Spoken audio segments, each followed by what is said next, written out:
తర్వాత 2019లో కూడా మరి నేను పడినటువంటి కష్టానికి నేను చేసినటువంటి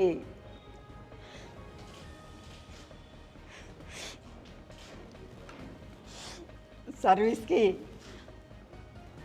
చంద్రబాబు నాయుడు గారు నాకే టికెట్ ఇవ్వడం జరిగింది. అయినా నేను ఓడిపోలేదు. అప్పుడు కూడా అంత గాలిలో కూడా నేను ఓడిపోలేదు.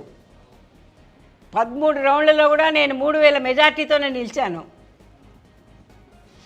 మరి తెలిసిన విషయమే, ప్రభుత్వాలు వచ్చినప్పుడు వాళ్ళ అధికారం వస్తుందన్నప్పుడు చాలా తారుమారులు జరుగుతాయి. అలాంటి తారుమారుకి నేను బలైపోయాను.